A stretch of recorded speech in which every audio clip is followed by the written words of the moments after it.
너희에게 평화가 있기를, 너희에게 평화가 있기를 이라는 제목으로 오늘 말씀을 나누도록 하겠습니다. 오늘은 교회력에 따라 부활절 둘째 주일 예배로 드립니다.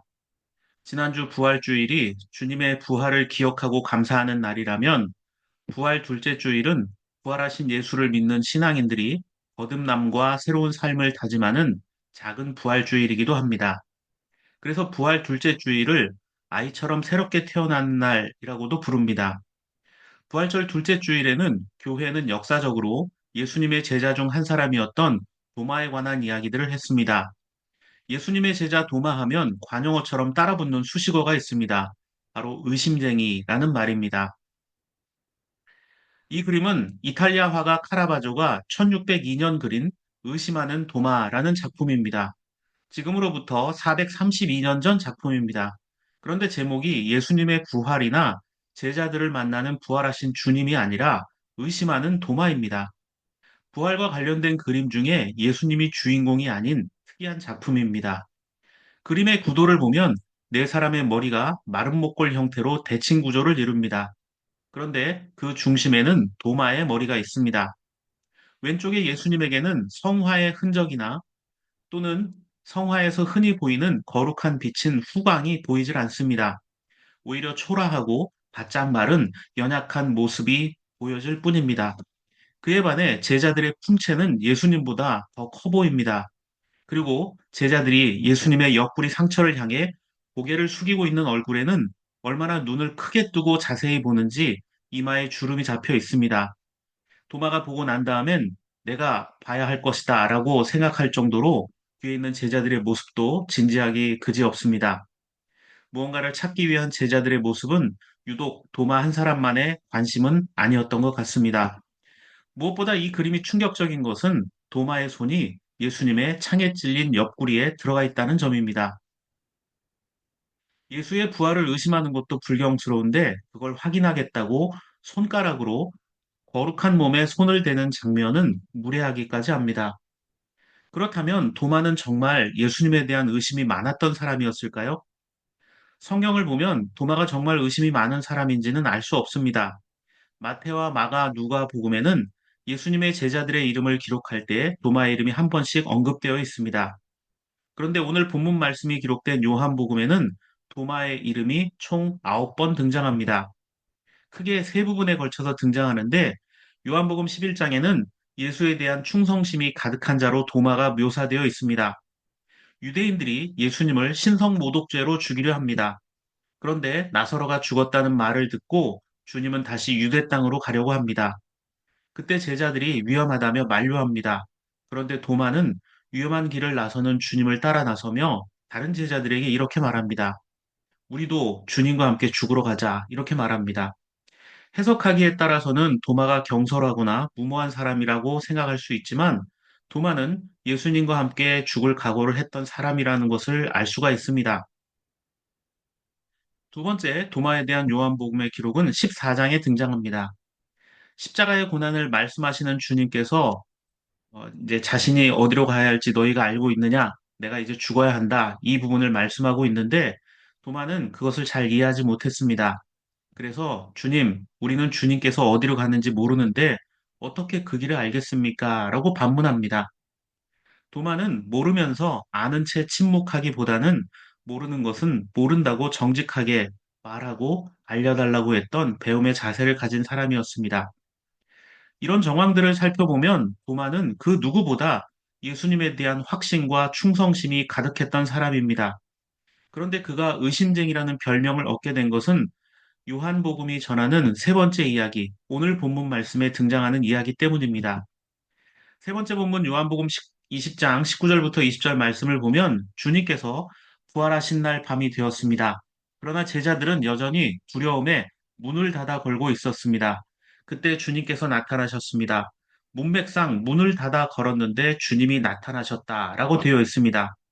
그래서 어떤 사람들은 이 부분을 예수님께서 벽이나 문을 뚫고 통과하신 것이다. 그렇게 신적인 능력이 있는 것이다라고 설명하기도 합니다. 그렇게 설명하는 것이 예수님의 신성이 더 부각되기 때문이죠. 그러나 종교개혁자 칼빈은 요한복음 주석에서 핵심도 없이 터무니없는 소리만 늘어놓는 궤변은 접어두고 그리스도께서 부활의 권위를 확증하고자 하셨다는 사실 하나만으로 만족하자라고 합니다. 그러니까 마법사나 귀신처럼 예수님이 벽이나 문을 통과하셨다는 것보다는 누군가 뭐 문을 닫았는데 문고리는 열려 있었기 때문에 그냥 들어올 수 있었다. 뭐 이런 본질을 흐리는 상상을 하지 말라는 겁니다. 그냥 주님은 부활하셨다. 여기에만 집중하라는 겁니다. 교부들의 주해라는 책을 보면 대부분의 고대의 교부들, 즉 3세기에서 4세기의 성경을 해석했던 이 교부들은 그러니까 1세기부터 3세기 사이의 교부들은 뭐라고 설명했냐면 제자들에게 나타났던 이 저녁, 또 문닫힘, 이런 표현들 자체가 제자들의 마음 상태, 어두운 마음 상태로 해석하는 것을 볼 수가 있습니다. 그럼에도 불구하고 저는 한 가지 상상을 좀 해보고 싶습니다. 제자들은 여전히 문을 닫고 잠갔는데 주님은 이미 거기 계셨던 것은 아니었을까요? 어쩌면 제자들은 두려움과 불안과 욕망 때문에 이미 계신 주님을 못 본 것이 아니었을까요? 주님이 부활하신 날 아침에 마리아는 자기 슬픔에 취해서 무덤에서 부활하신 주님이 아니라 주님의 시신을 찾는 그런 고집을 부렸던 것과 마찬가지로 제자들도 자기들만의 두려움에 사로잡혀 함께 하신 주님을 알아보지 못한 것은 아니었을까라는 생각을 해봅니다.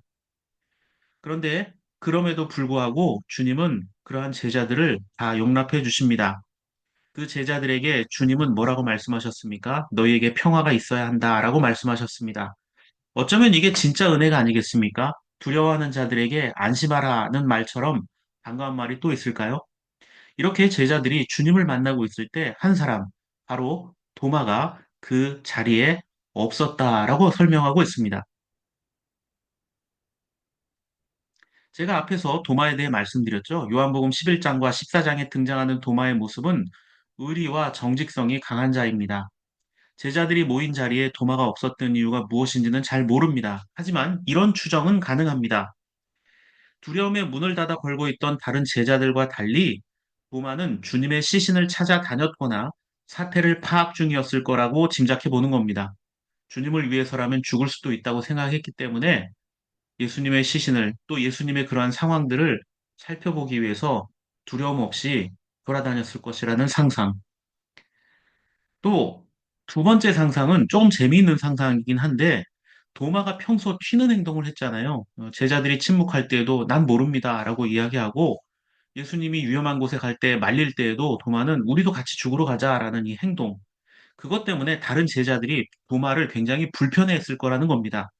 목숨을 구걸하기 위해 모두 숨어 있는데 도마가 너희들 뭐 하는 거냐? 다 나와! 라고 말하면 굉장히 불편하지 않을까. 그래서 다른 제자들이 도마를 따돌렸을 거라는 상상입니다. 자, 의리와 정직의 사람이었던 도마가 죽으러 가자, 숨어 있지 말자, 뭐 이런 말을 했을 것 같으니까 제자들은 자기들끼리 안전하게 숨기 위해서 도마에게 않았던 것이 아니냐라는 추정입니다. 어떤 이유인지 모르지만 도마는 그 자리에 없었습니다. 24절부터 25절 말씀을 보면 사실 이 구절 때문에 도마가 의심쟁이라는 오해를 받게 됩니다. 자, 일주일이 지나서 25절 말씀 보면 우리가 주님을 보았다라고 제자들이 말합니다. 자, 여기서 말했다라는 말, 이 에레곤이란 단어를 쓰는데요. 그리스어 문법에서는 미완료 시제를 사용합니다. 그리스어 문법 미완료 시제라는 것은 과거에 어떤 일이 있었지만 완료되지 않은 것. 그러니까 제자들이 도마에게 우리가 주님을 보았다라고 말했던 것이 완료되지 않았다는 겁니다. 여러 번 반복해서 이야기했다는 겁니다. 도마가 믿지 않았기 때문에. 그런데 도마는 이 제자들의 말을 믿지 않았습니다. 왜 안 믿었을까요? 도마가 의심이 많아서일까요? 아니면 다른 이유가 있었기 때문일까요? 결론부터 말씀드리면 도마가 믿지 못한 건 예수님의 부활이 아니라 그 말을 하는 제자들 자체였을지도 모릅니다. 왜 도마는 다른 제자들을 믿지 못했을까요? 예수님께서 십자가에 달려 계실 때 제자들은 그 자리에 없었습니다. 예수님께서 십자가에 달려 죽던 그 순간 제자들은 그 자리에서 모두 도망치고 없었습니다. 딱 한 사람만은 그 자리에 있으면서 예수님 십자가에 달리던 상황을 기록해 놓았습니다. 바로 요한복음을 기록한 요한입니다. 요한은 분명 그 자리에 있었습니다. 예수님께서 죽기 전에 요한에게 자기 어머니를 부탁하는 장면이 있기 때문이죠. 그리고 다른 복음서에는 등장하지 않는 기록을 요한이 하나 남겼습니다. 어떤 장면이냐면요. 요한복음 19장 34절 말씀을 보면 병사들 가운데 하나가 창으로 예수의 옆구리를 찌르니 곧 피와 물이 흘러나왔다라는 내용입니다. 예수님이 죽었는지 확인하기 위해서 한 군인이 예수님의 옆구리를 창으로 찌른 장면은 요한복음에만 등장합니다. 다른 복음서에는 나오지 않습니다. 요한은 현장에 있었기 때문에 그 내용을 세세하게 기록할 수 있었습니다. 다른 제자들은 다 도망쳤기 때문에 예수님께서 사망 후에 창에 찔린 사실은 모릅니다. 요한에게 들어야만 알 수 있는 일이었습니다. 그런데 요한과 더불어 예수님의 죽음의 현장을 모두 지켜본 또 다른 제자가 한 명 있었습니다. 바로 도마입니다. 그런데 부활하시고 예수님께서 손의 상처와 옆구리를 제자들에게 보여주실 때 도마는 없었거든요. 하지만 주님을 보았다고 말하는 제자들에게 도마가 뭐라고 했죠? 24절과 25절로 다시 돌아가 봅시다. 예수님께서 창에 찔린 사실을 도마가 몰랐다면 주님을 보았다, 부활하신 주님을 보았다라는 말에 도마는 어디서요? 라고 말해야 됩니다. 그런데 도마가 주님을 보았다라는 말에 뭐라고 이야기하냐면 나는 내 눈으로 그의 손에 있는 못자국을 보고 내 손가락을 그 못자국에 넣어보고 또 내 손을 그 옆구리에 넣어보지 않고서는 믿지 못하겠소 라고 말합니다. 자, 이 말은 도마가 예수님의 십자가 현장을 끝까지 지켜보지 않았다면 나올 수 없는 말입니다. 그 자리에 없었던 너희들이 주님을 보았다고 하니 나는 너희들의 말을 믿지 못하겠다라고 하는 겁니다. 나는 그분이 창에 찔린 장면을 봤으니 그걸 확인해야겠다. 너희들 그거 못 봤지? 즉 도마의 의심은 십자가 현장에 없었던 제자들을 향한 의심이었다라는 거, 제자들을 향한 의심이었습니다. 그리고 8일 뒤에 같은 장면이 다시 펼쳐지죠. 26절과 27절을 보겠습니다. 주님은 도마에게 의심을 떨쳐버리고 믿음을 가지라고 말씀하고 계십니다. 어쩌면 제자들 대부분이 도망을 쳐버린 상황에서도 자신은 십자가의 현장에 있었다는 그 사실 하나가 도마의 마음속엔 도망친 제자들과 난 다르다는 또 다른 우월감, 교만함을 가지고 있었을지도 모릅니다. 다시 카라바조의 의심하는 도마라는 그림으로 돌아와 보겠습니다. 카라바조는 정말 도마가 의심 많은 사람이라는 생각으로 이 그림을 그렸을까요? 카라바조는 도마를 통해 말씀하시는 예수님을 전하고 싶어 했습니다. 최주훈의 명화 이야기라는 책이 있습니다. 최주훈 목사님은 루터교 목사로 카라바조의 그림에 대한 해석을 이렇게 책에서 하고 있습니다. 이 그림은 우리에게 이렇게 묻는 것 같습니다. 의심은 불경한 것인가? 카라바조가 그려낸 그리스도는 의심을 믿음으로 이끄는 분입니다. 그리스도를 믿는다는 건 무슨 뜻일까요? 카라바조의 그림 속 그리스도의 풍모는 보잘것없어 보입니다. 그의 얼굴은 창백하고 피곤해 보입니다. 우리 모습과 별반 다르지 않습니다. 그러나 이것이 바로 천재 카라바조의 신앙 고백이 아닐까요? 그리스도의 참된 신성은 성육, 즉 하나님이 참 인간의 모습을 입은 것입니다. 그래서 아픔, 피곤함, 보잘것없음 이런 것들이 모두 부활의 그리스도 안에 담깁니다. 하나님의 신성을 한없이 비워낸 분이야말로 참으로 성육한 하나님의 아들입니다. 이 그림은 그 메시지를 담아냅니다. 하나님께서는 믿는다고 하는 자들의 아픔과 피곤함, 보잘것없는 모습조차도 예수 안에 모두 담았다는 말에 저는 위로를 얻었습니다. 그리고 나 같은 초라한 사람도 품어주시는 분이 바로 주님이시구나 하며 다시 한번 용기를 낼 수 있게 되었습니다. 예수님은 내가 실수하고 넘어졌을 때 힘을 내라고 다시 일어서라고 다그치시는 분이 아닙니다. 주님은 지쳐서 주저앉아 있는 내 옆에 함께 앉아서 위로해 주시는 분입니다. 일어설 때까지 기다려 주시는 분이 바로 예수님입니다. 29절에서 주님은 도마에게 이런 사랑의 권면을 하십니다. 도마에게 말씀하셨다. 너는 나를 보았기 때문에 믿느냐? 나는 나를 보지 않고도 믿는 사람은 복이 있다. 자, 저는 이것을 책망으로 보지 않습니다. 주님은 어쩌면 도마야, 나와 끝까지 함께 해주어서 고맙다. 잘했다. 하지만 너의 경험과 기억만으로 나를 믿으려 하지 마라. 너의 경험을 다른 사람에게 강요하려 하지 마라. 이렇게 말씀하고 있는 것인지도 모릅니다. 너의 경험과 지식만 내세우지 마라. 나를 알지 못하는 사람도 이 다음에 나를 믿게 될 것이다. 비록 도망쳤던 제자들이지만 그들도 나에겐 소중한 것처럼 아예 나를 보지 못하고 믿는 사람도 나에게는 소중하고 복된 사람이다. 이렇게 말씀하시는 게 아니겠습니까? 그리고 나를 보지 않고도 믿는 사람은 복 있다는 말씀을 통해서 도마야, 이제는 네가 나를 증거하는 삶을 살아야 한다.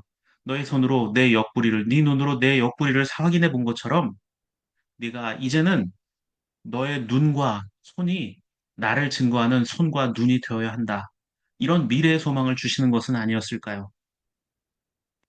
그렇습니다. 주님은 두려움과 절망, 그리고 자신들의 생각에만 사로잡혀 마음의 문을 닫아버렸던 제자들과 자신들의 경험과 독선에 빠져있던 도마에게도 동일하게 나타나서 평화가 있기를 원한다 말씀하셨습니다.